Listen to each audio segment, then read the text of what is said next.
Oh! Allô les enfants! Eh bien, papy aimerait vous raconter une histoire.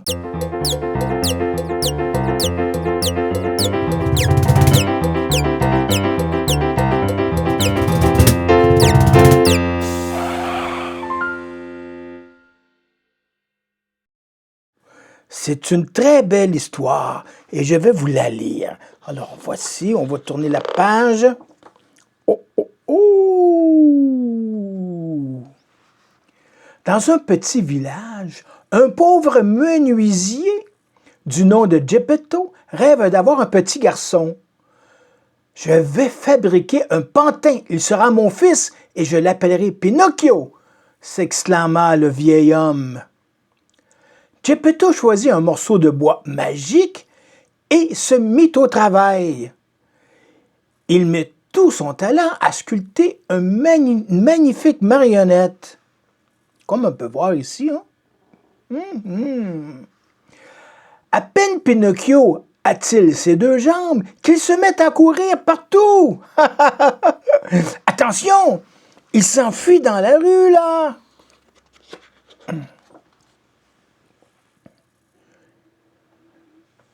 Geppetto s'élance à sa poursuite. Les passants sont bien étonnés de voir courir un pantin de bois aussi agile. De retour à la maison, Pinocchio promet d'être sage afin de devenir un vrai petit garçon. Pour cela, il devra aller à l'école et apprendre à lire, à écrire et à compter.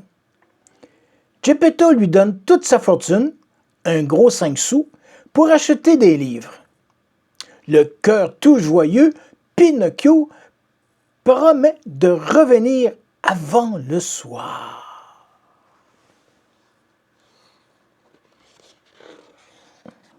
Oh.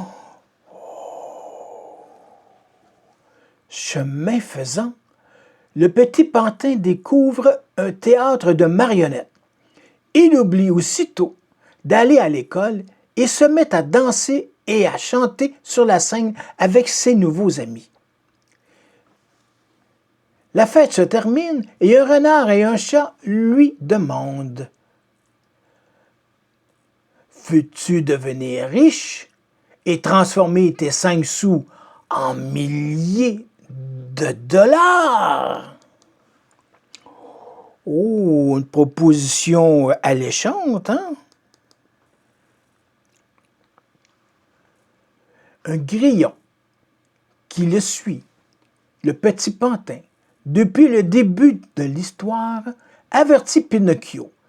Le renard et le chat sont des brigands.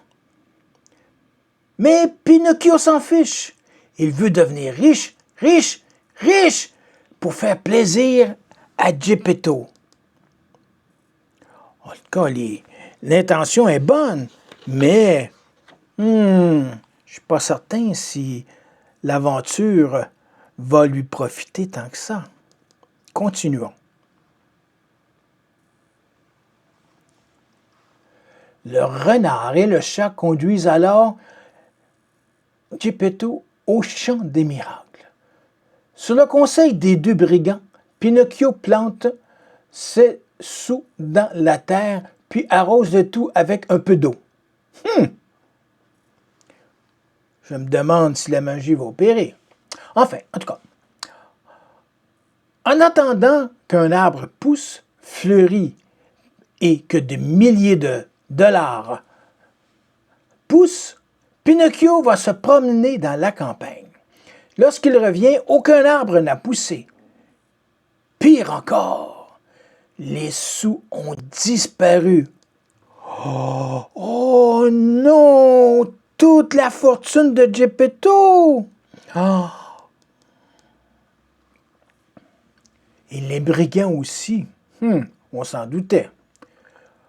Voyons Pinocchio. L'argent ne pousse pas comme ça dans les arbres comme un fruit. Le petit pantin regrette de ne pas avoir écouté le petit grillon.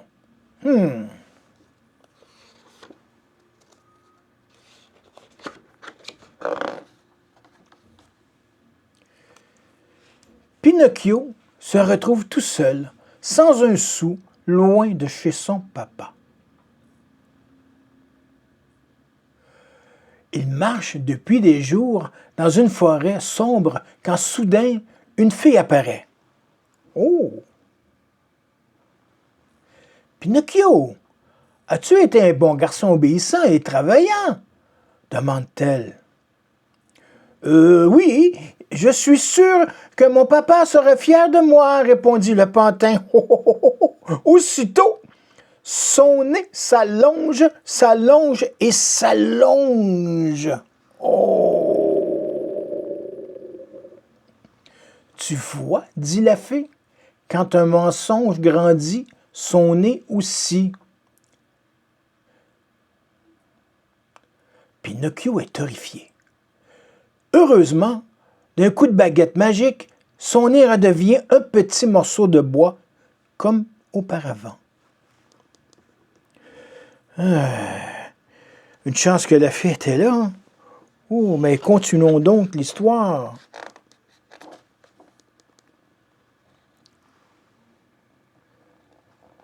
La fée, qui est une bonne fée, indique alors à Pinocchio le chemin du retour. Lorsque Pinocchio revient dans sa maison, Geppetto n'est plus là. Le vieil homme est très inquiet et est parti à la recherche de son fils. On raconte qu'il a construit une barque pour s'aventurer sur l'océan. Depuis, personne ne l'a revu. Oh, aurait-il été englouti dans l'estomac d'une gigantesque baleine? Oh non, j'espère que non! Oh, mais que va-t-il arriver?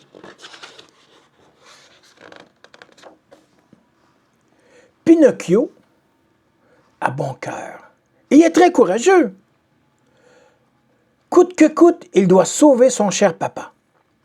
Sans perdre un instant, ils se mettent en route pour l'océan, suivis par le petit grillon. Chemin faisant, ils rencontrent un garnement qui ne pense qu'à s'amuser. Ah bien oui, le petit garçon avec les pantalons bleus et le chandail jaune. Viens, Pinocchio, je t'emmène au pays des jouets. Là-bas, les enfants ne vont plus à l'école et jouent toute la journée, dit le garnement. Pinocchio refuse, car il doit retrouver son papa s'il veut devenir un bon garçon.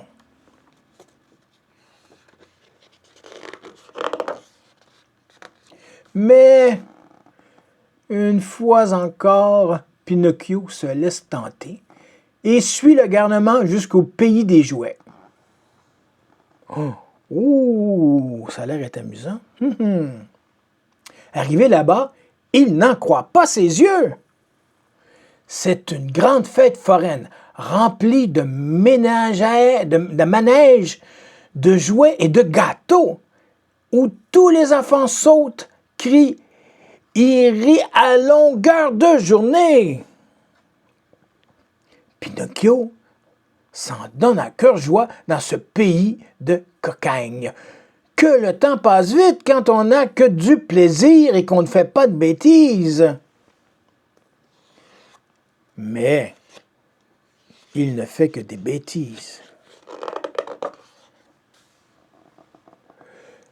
Seulement, un beau matin, Pinocchio se réveille avec de grandes oreilles et une queue d'animal. Oh! Oh! Des grandes oreilles et une queue d'animal. Oh! Mais qu'est-il arrivé? Oh non! Très vite, il se retrouve transformé en une petite âne. Tel est le sort réservé au garnement qui cherche à éviter l'école. Pinocchio se met à pleurer. Si seulement quelqu'un venait à son secours. Mais personne, pas même la fée, ne répond à ses désespérés. Personne, sauf le grillon. Vite, Pinocchio, échappe-toi. Pense à sauver ton papa. Je crois que le grillon est sage.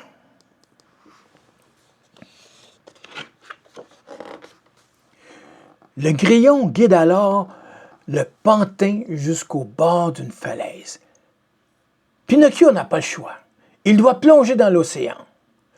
Piqûré par des poissons, il est débarrassé de son corps d'âne et redevient un pantin agile et courageux. Oh, wow! Il a plongé dans l'océan. Il nage toute la nuit, sous la pluie, sous les éclairs, et au petit matin, il aperçoit enfin un rocher solitaire, perdu au milieu des vagues.